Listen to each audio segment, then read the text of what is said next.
എന്നറിയാവോ? ജയനെ നൈജീരിയയിൽ നിന്ന് ഇങ്ങോട്ട് അയക്കാൻ അവന്റെ അച്ഛനും അമ്മയ്ക്കും ഒട്ടും ഇഷ്ടമല്ലായിരുന്നു. പിന്നെ അവന്റെ എല്ലാ കാര്യങ്ങളും ഞാൻ ഏറ്റിരിക്കുന്നു എന്ന് ഉറപ്പുവരുത്താണ് ഇങ്ങോട്ട് കൊണ്ടുവന്നത്. ജയം മതിയല്ലോ, മിടുമിടുക്കനല്ലേ? ഞങ്ങൾ തമ്മിൽ വലിയ അടുപ്പത്തില. എനിക്കറിയാം, അവൻ പറയാറുണ്ട്. അങ്കിൾ കാപ്പി. അച്ഛന് ഞാനിപ്പോ കുടിച്ചതേ ഉള്ളൂ. ലേഖമൂളങ്ങ് വലുതായി പോയില്ല ചേട്ടാ. എന്നും കാണുന്ന എനിക്കത് മനസ്സിലാവില്ല. ഞാൻ കാണാറില്ലെങ്കിലും കേൾക്കാറുണ്ട്. ജയൻ എപ്പോ കണ്ടാലും ലേഖയുടെ കാര്യം പറയാതിരിക്കില്ല. ജയേട്ടനോ? എന്റെ കാര്യോ? എന്തിന്? എന്തിനെന്ന് ജയനല്ലേ അറിയാവൂ. ഏതായാലും ലേഖയുടെ കാര്യത്തിൽ ജയന് വലിയ താല്പര്യമുണ്ട്.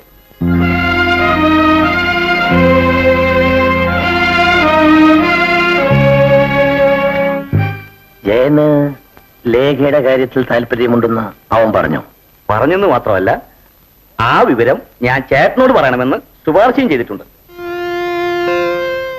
ചേട്ടന്റെ സ്വത്തിന്റെ കാര്യങ്ങളൊക്കെ നോക്കാനാണെങ്കിൽ ജയനേക്കാൾ നല്ലൊരു ഭർത്താവിന് ലേഖയ്ക്ക് കിട്ടാനില്ല. അത് തീർച്ച.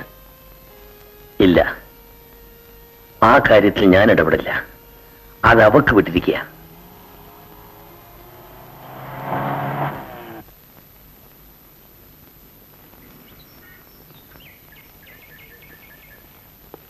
Hello mister Suresh. Hello.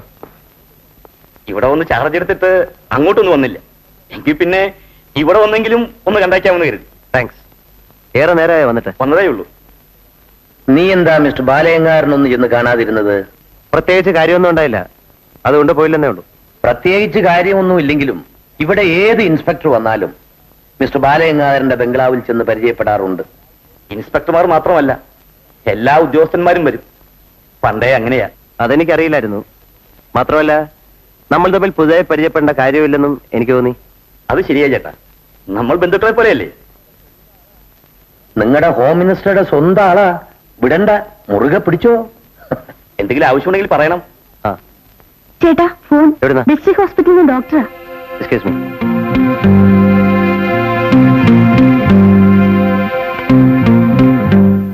Sub inspector സുരേഷിയ. Good morning sir. ഞാൻ ഡിസ്ട്രിക്ട് ഹോസ്പിറ്റൽ ആർമയാണ്. എന്ത് വേണം ഡോക്ടർ? ഇവിടെ ഒരു പൊളിറ്റിക്കൽ ന്യൂസൻസ് ഉണ്ട് സാർ. രോഗികളെ പരിശോധിക്കാനും ചികിത്സിക്കാനും വേണ്ടിയാണ് സർക്കാർ ഞങ്ങൾക്ക് ശമ്പളം തരുന്നത്. പക്ഷേ സമാധാനമായിട്ട് ജോലി ചെയ്യാൻ അവർ ഞങ്ങളെ സമ്മതിക്കുന്നില്ല. ആരൊക്കെയാ അതിന്റെ ആൾക്കാര്? ഭരണകക്ഷിയുടെയും പ്രതിപക്ഷത്തിന്റെയും ചില ചോട്ട നേതാക്കന്മാരാ. ഇത് തുടങ്ങിയിട്ട് കുറെ നാളുകളായി. ഇവിടെ ഇരുന്ന പല ഇൻസ്പെക്ടർമാരോടും ഞങ്ങൾ പറഞ്ഞു നോക്കി. അവർക്കാർക്കും ഒന്നും ചെയ്യാൻ കഴിഞ്ഞില്ല. സാറെങ്കിലും ഇതിനൊരു സമാധാനം ഉണ്ടാക്കിയാൽ. ശരി ഡോക്ടർ, ഞാൻ ഉടനെ വരാം. അറിയിക്കേ.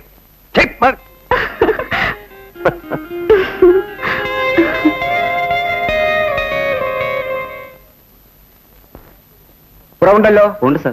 ഈ മരുന്ന് ഒരാഴ്ച കൂടി കഴിക്കും. എന്നിട്ട് വരും. ശരി സർ. കാരണം ശരിക്കും പരിശോധിച്ചു. എന്ത് പറഞ്ഞു? കുടിച്ചുകൊണ്ടിരിക്കുന്ന മരുന്ന് തന്നെ ഒരാഴ്ച കൂടി കുടിച്ചേച്ച് വരാൻ പറഞ്ഞു. സഖാവിന് വാർഡിൽ കിടക്കണം. വേണ്ട, കിടക്കണേ കിടത്താം.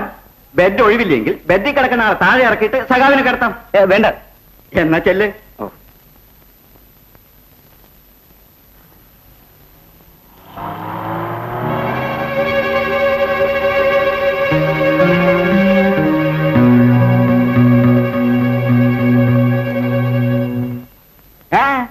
എവിടെ പോകുന്നു?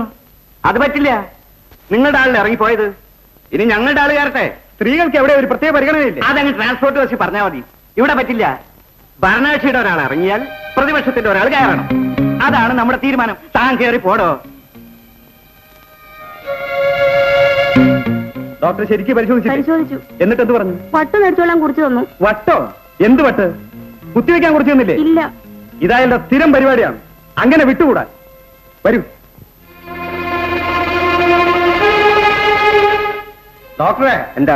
ഇവരെ ഒന്ന് കുത്തിവെച്ചാട്ടെ. എന്തിന്? ഇവർക്ക് നാളെ ജോലിക്ക് പോകാനുള്ളത്. അതിന് കുത്തിവെക്കേണ്ട ആവശ്യമില്ലല്ലോ.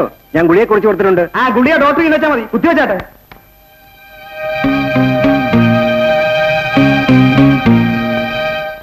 നിങ്ങൾ ഏത് കക്ഷിയാ? ഞങ്ങൾ ഭരണകക്ഷി. നിങ്ങളോ? ഞങ്ങൾ പ്രതിപക്ഷം. രണ്ട് കക്ഷികളെ ഇവിടെ പറയുന്നേ. ചോദിക്കട്ടെ, നിങ്ങൾക്ക് എന്താ അസുഖം? അസുഖം?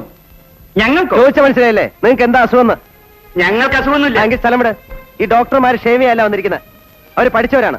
അവർ രോഗികളെ പരിശോധിക്കും, ചികിത്സ ചെയ്യും. അവരെ പഠിപ്പിക്കാനേ ഭരണകക്ഷിയാണ് പ്രതിപക്ഷമാണെന്നൊക്കെ പറഞ്ഞോണ്ട് മേലാൽ ഈ ആശുപത്രിയുടെ പരിസരത്തെങ്ങാനും വന്നാൽ നിന്റെയൊക്കെ അവസാനത്തെ വരെയായിരിക്കും കഴിവറവന്മാരെ.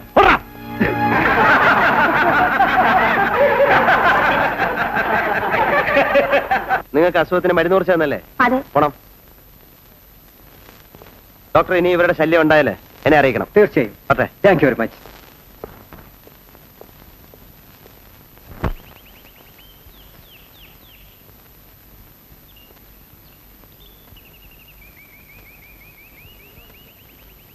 ആഹാ, നീ ഇവിടെ വന്ന് നിൽക്കുകയാണോ? എന്താ കാഴ്ചയാണ്? ഏമാനി അടുത്ത് നിന്ന് നല്ലപോലൊന്ന് കാണുകയായിരുന്നു. ഭരണം കുറെ കൂടുന്നുണ്ടെന്ന് കേട്ടല്ലോ. എന്താ കുറയ്ക്കണോ? ഏയ്, ഒട്ടും കുറയ്ക്കണ്ട. എനിക്ക് വളരെ ഇഷ്ടായി. പിന്നെ ആർക്കാ ഇഷ്ടപ്പെടാത്തത്? ജയേട്ടൻ ഭയങ്കര വിമർശനമാ. അച്ഛനതൊക്കെ കേട്ട് എസ് വയ്ക്കും. ഇവിടുത്തെ പ്രമാണിമാരുടെ ചില ശിങ്കടികള് ബെല്ലും ബ്രേക്കും ഇല്ലാതെ പട്ടണത്തിൽ കിടന്ന് അഴിഞ്ഞാടുകയായിരുന്നു. അവന്റെ കാട്ടം ഞാൻ നിർത്തിച്ചു. അത് ചേട്ടനെ പിടിച്ചു കാണില്ല. നമ്മുടെ കറവക്കാരൻ നാണു പറഞ്ഞത് എന്താണെന്നറിയോ? എന്താ പറഞ്ഞേ? സാറ് വന്നേ പിന്നെ പെണ്ണുങ്ങൾക്ക് പേടിക്കാതെ സെക്കൻഡ് ഷോയ്ക്ക് പോകാമെന്ന്. എന്താ, ഒന്ന് പോയി പരീക്ഷ നോക്കിയാൽ കൊള്ളാമെന്നുണ്ടോ? വിളിച്ചാ വരാം. അതൊക്കെ കല്യാണം കഴിഞ്ഞിട്ട് മതി. അതുവരെ അടങ്ങി ഒതുങ്ങി വീട്ടിൽ നിന്നിലെ കാലയം തല്ലി പിടിച്ചോളെ. ഞാൻ കൂടി വരുന്നു. ചേട്ടൻ എന്നെ പാർത്താസിൽ ഇറക്കി വിട്ടാ മതി. ഇതിലോ ഒരു രക്ഷയില്ല മോളെ. ഇത് ഡിപ്പാർട്ട്മെന്റ് വക ജീപ്പാണ്. ഇതിൽ കയറാൻ അവകാശമുള്ളവരല്ലാതെ നിന്റെ അപ്പൂപ്പൻ വന്നാൽ പോലും ഞാൻ ഇത് കേട്ടതില്ല. പറ്റേ.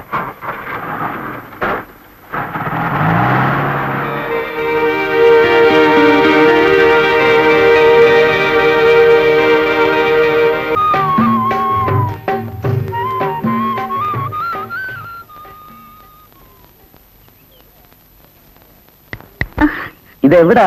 സ്വപ്നം കാണുകയാണോ? ഏയ്, ഒന്നുമില്ല. എവിടെ പോകുന്നു? ഞാൻ കാർ കൊണ്ടുപോയാക്കാം.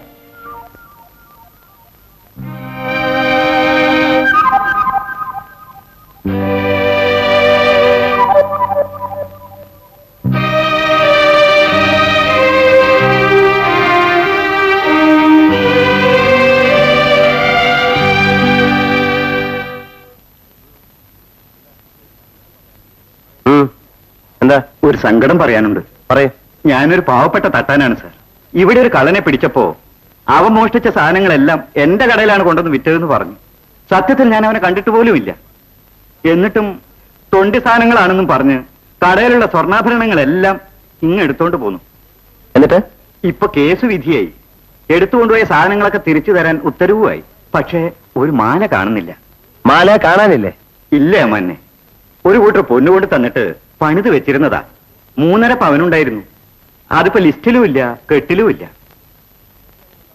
ലിസ്റ്റിലില്ലെങ്കിൽ പിന്നെ കെട്ടിലെങ്ങനെ ഉണ്ടാവും? എന്ത് സംഭവിച്ചെന്ന് എനിക്കറിയില്ല സാർ. ഈശ്വരൻ സാക്ഷിയായിട്ടും ഞാൻ സത്യമാണ് പറയുന്നത്. ഉടമസ്ഥന് മാല കൊടുത്തില്ലെങ്കിൽ എനിക്ക് ഈ നാട്ടിൽ ജീവിക്കാൻ ഒക്കുകയല്ല.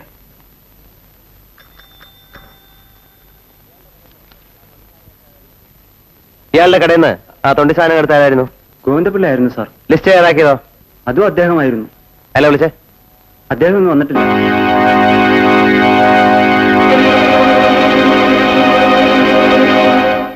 വരൂ.